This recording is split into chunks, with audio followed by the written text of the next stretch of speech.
حافظ عالم مسلمانوں کو دارالایمان مدینہ کی طرف رخ کرنے کا حکم دیا۔ حافظ عالم کون ہے؟ حضرت محمد مصطفیٰ صلی اللہ علیہ وسلم۔ اور دارالامان کیا ہے؟ امن دینے کی جگہ یا امن میں رہنے والی جگہ۔ لیکن جو وجود اقدس صلی اللہ علیہ وسلم یعنی کہ حضور صلی اللہ علیہ وسلم کی اعلیٰ ذات جو ان ستمگاروں کا حقیقی ہدف تھا، ستمگار کہتے ہیں ظلم کرنے والے، اور ہدف مقصد اپنے لیے حکم خدا کا منتظر تھا۔ نبوت کا 13واں سال شروع ہوا اور اکثر صحابہ کرام رضی اللہ تعالی عنہم مدینہ منورہ پہنچ گئے تو وحی الہی کے مطابق آن حضرت صلی اللہ علیہ وآلہ وسلم نے بھی مدینہ کا عزم فرمایا۔ عزم ارادہ۔ قریش نے دیکھا کہ اب مسلمان مدینہ میں جا کر طاقت پکڑے جاتے ہیں تو وہاں اسلام پھیلتا جاتا ہے، چنانچہ لوگوں نے مختلف رائے پیش کی۔ ایک نے کہا محمد رسول اللہ صلی اللہ علیہ وسلم کو نعوذ باللہ ان کے ہاتھ پاؤں میں زنجیریں ڈال کر مکان میں بند کر دیا جائے۔ دوسرے نے کہا نعوذ باللہ جلا وطن کر دینا کافی ہے۔ ابو جہل نے کہا نعوذ باللہ ہر قبیلے سے ایک شخص انتخاب ہو اور پورے مجمع ایک ساتھ مل کر تلواروں سے ان کا خاتمہ کر دیں گے، نعوذ باللہ۔ اس صورت میں ان کا خون تمام قبائل میں بٹ جائے گا اور آل ہاشم اکیلے تمام قبائل کا مقابلہ نہ کر سکیں گے۔ آل ہاشم، ہاشم کی اولاد۔ آپ صلی اللہ علیہ وسلم کے قبیلے کا نام بنو ہاشم تھا نا، تو یعنی آپ صلی اللہ علیہ وسلم کے قبیلے کے جتنے فرد ہیں انہیں ہم آل ہاشم یعنی ہاشم کی اولاد کہیں گے۔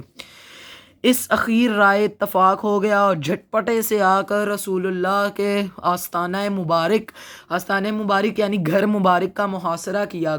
محاصرہ یعنی کہ گھیر لینا، گھیراؤ کرنا۔ اہل عرب زنانہ مکان کے اندر گھسنا معیوب سمجھتے تھے۔ زنانہ مکان یعنی وہ مکان جس میں عورتیں رہتی ہوں، گھسنا معیوب سمجھتے تھے۔ معیوب برا، اس لیے باہر ٹھہر رہنے کی اصلاح ہوئی تاکہ آپ صلی اللہ علیہ وسلم نکلیں تو یہ فرض بھی ادا کر لیا جائے۔ رسول اللہ سے قریش کو اس درجے عداوت یعنی کہ دشمنی تھی، تاہم آپ صلی اللہ علیہ وسلم کی دیانت پر یہ اعتماد بھروسہ تھا کہ جس شخص کو کچھ مال یا اسباب امانت رکھنا ہوتا تو وہ آپ صلی اللہ علیہ وسلم ہی کے پاس لے کر آتا۔ اس وقت بھی آپ صلی اللہ علیہ وسلم کے پاس قریش کی بہت سی امانتیں تھیں۔ آپ صلی اللہ علیہ وسلم کو قریش کے ارادے کی پہلے سے خبر پہنچ چکی تھی، اسی لیے آپ صلی اللہ علیہ وسلم نے جناب امیر حضرت علی المرتضیٰ رضی اللہ تعالی عنہم کو بلایا اور فرمایا مجھ کو ہجرت کا حکم ہوا ہے، آج مدینہ روانہ ہو جاؤں گا، تم میرے پلنگ پر میری چادر اوڑھ کر سو رہو، صبح کو سب کی امانتیں جا کر واپس دے آنا۔ یہ سخت خطرے کی بات تھی۔ جناب امیر رضی اللہ تعالیٰ عنہ کو معلوم ہو چکا تھا کہ آپ صلی اللہ علیہ وسلم کی قتل کا ارادہ کر چکے ہیں اور آج رسول اللہ خاتم النبیین کا بستر خواب قتل گاہ کی سرزمین ہے، لیکن فاتح خیبر کے لیے قتل گاہ فرش گل تھا۔ اچھا بچوں، یہ جو نیکسٹ اس کا پیراگراف ہے وہ بورڈ کے پوائنٹ آف ویو سے نثر پاروں کی تشریح کے لیے بہت امپورٹنٹ پیرا ہے۔ کفار نے جب آپ صلی اللہ علیہ وسلم کا گھر کا محاصرہ کیا اور رات زیادہ گزر گئی تو قدرت نے انہیں بے خبر کر دیا، یعنی کہ وہ لوگ سو گئے۔ آن حضرت ان کو سوتا چھوڑ کر باہر آئے، کعبہ کو دیکھا اور فرمایا مکہ تو مجھے دنیا میں سب سے زیادہ عزیز ہے، لیکن تیرے فرزند تیرے بیٹے مجھے رہنے نہیں دیتے۔ یہ جو انہوں نے ارشاد فرمایا یہ آپ کے پاس ایک ایکسٹرا شارٹ کوسٹن نمبر 2 بن جاتا ہے آج کا سیکنڈ SQ۔ اس کے بعد حضرت ابو بکر سے پہلے ہی قرارداد طے شدہ بات ہو چکی تھی۔ دونوں صاحب پہلے جبل سور کے غار میں جا کر پوشیدہ یعنی چھپ گئے۔ یہ غار آج بھی موجود ہے اور بوسہ گاہ خلائق ہے، یعنی کہ وہ غار ہے جس کی امت چومتی ہے، جس کے بوسے لیتی ہے۔ حضرت ابو بکر صدیق کے بیٹے عبداللہ جو نوخیز جوان تھے، یعنی کہ جو ابھی جوان ہوئے تھے، نوجوان کہہ سکتے ہیں، شب رات کو غار میں آتے، صبح منہ اندھیرے یعنی کہ صبح کے وقت، فجر کے وقت، سحر کے وقت چلے جاتے اور پتہ لگاتے کہ قریش مکہ کیا مشورات کر رہے ہیں۔ آپ سے حضرت ابو بکر سے جو کچھ خبر ملتی، شام کو آ کر آنے حضرت سے عرض کرتے۔ حضرت ابو بکر صدیق کا غلام کچھ رات گئے بکریاں چرا کر لاتا اور حضرت محمد مصطفیٰ اور صدیق اکبر کو دودھ پلاتا۔ 3 دن تک صرف یہی غذا تھی، لیکن ابن حشام نے لکھا ہے کہ روزانہ شام کو اسماء رضی اللہ تعالیٰ عنہ گھر سے کھانا پکا کر پہنچتی تھیں۔ اسی طرح 3 راتیں غار میں گزریں۔ صبح قریش کی آنکھ کھلی تو پلنگ پر حضرت کو پا کر بہت برہم ہوئے۔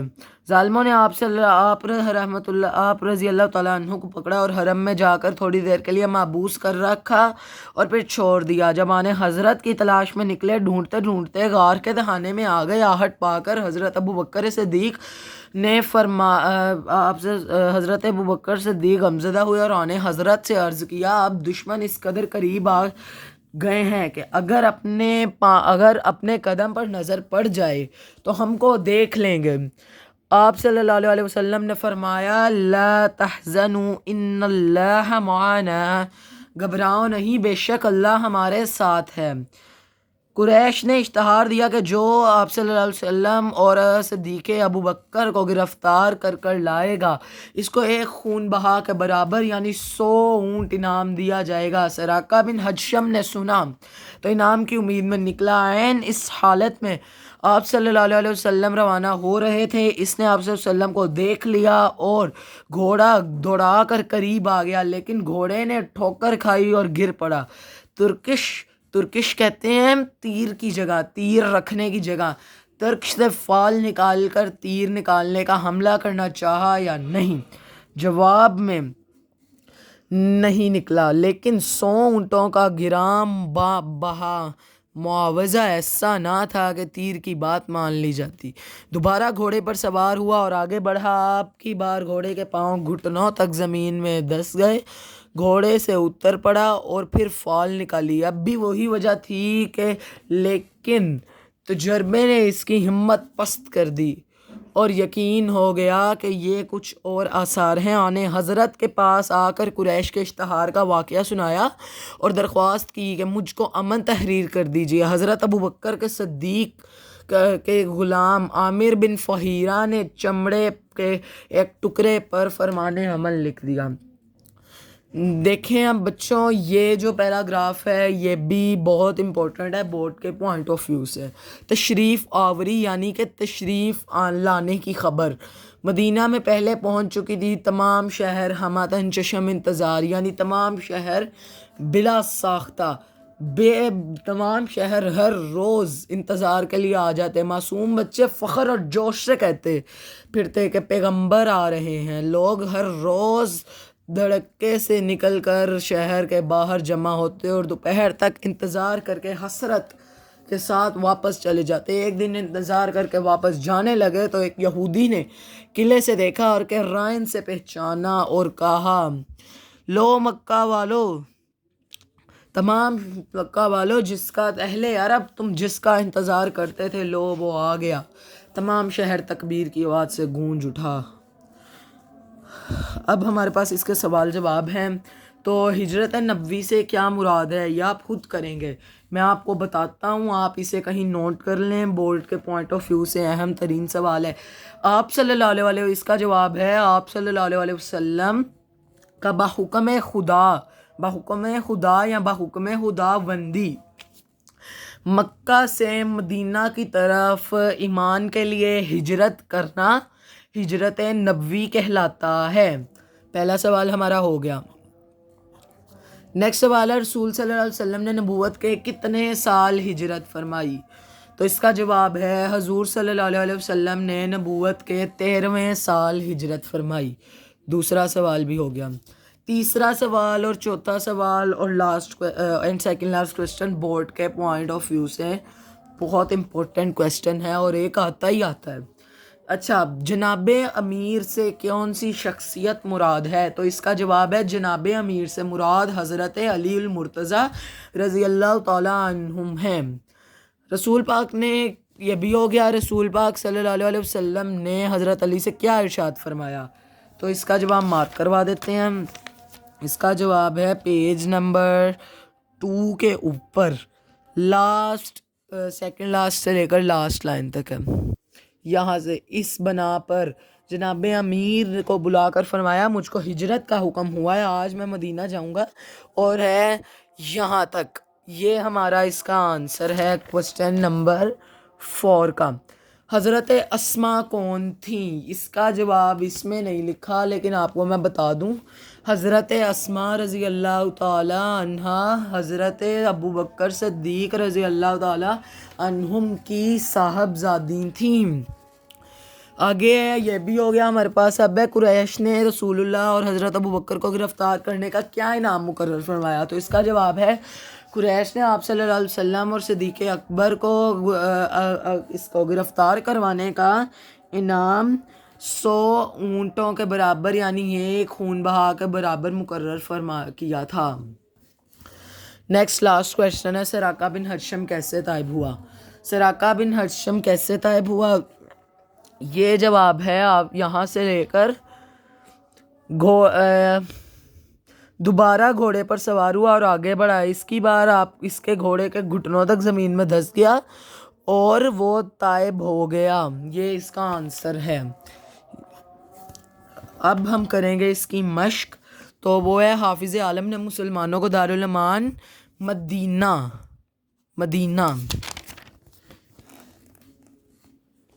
نبوت کا ڈیش سال شروع ہوا اور اکثر صحابہ اکرام 13واں سال۔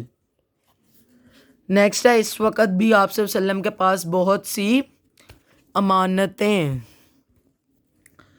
ڈیش کو معلوم ہو چکا تھا کہ قریش کے قتل کا ارادہ جناب ابو بکر کو ڈیش سے پہلے ہی قرارداد ہو چکی تھی صدیق اکبر حضرت ابو بکر صدیق سے۔ اس طرح 3 راتیں دعوت حق کی آواز میں تلواروں کی جھنکاریں سنائی دیتی تھیں، درست ہے۔ حافظ عالم نے مسلمانوں کو دارالایمان حبشہ کی طرف رخ کرنے کا حکم فرمایا، غلط ہے۔ نبوت کے 13ویں سال اکثر صحابہ مدینہ پہنچ چکے تھے، درست ہے۔ سب نے ایک ہی رائے پیش کی، درست ہے۔ اہل عرب زنانہ مکان میں گھسنا معیوب سمجھتے تھے، درست ہے۔ فاتح خیبر کے لیے قتل گاہ فرش گل تھا، درست ہے۔ حضرت ابو بکر کا غلام رات گئے بکریاں چرا کر لاتا، درست ہے۔ حضرت عائشہ گھر سے کھانا پکا کر غار میں پہنچاتی، غلط ہے۔ صبح قریش کی آنکھیں کھلیں تو پلنگ پر آنے حضرت کو پا کر بجائے جناب امیر کو پایا، درست ہے۔ اور نبی صلی اللہ علیہ وسلم کی تشریف آوری کی محبت مدینہ میں ہوئی، درست ہے۔ کالمز میچ کریں گے۔ دارالامان یہ ہے ہمارے پاس مدینہ، دیانت امانت، قتل گاہ فرش گل، حماتن چشم انتظار، اور تلواریں جھنکاریں۔ بس آج کا ہمارا یہ چیپٹر ختم ہوتا ہے۔ امید ہے آپ کو ان سوالوں کی بھی سمجھ آئی ہوگی۔ آپ کا گھر سے کام ہے، آپ نے اس چیپٹر کا اپنے الفاظ میں خلاصہ لکھنا ہے، ان کے سوال جواب، اس کی مشق، نثر پاروں کو اچھی طرح پڑھنا ہے۔ بورڈ کا پوائنٹ آف ویو سے بہت امپورٹنٹ چیپٹر ہے۔ اب ملاقات ہوگی اگلی ویڈیو میں، تب تک کے لیے خدا حافظ۔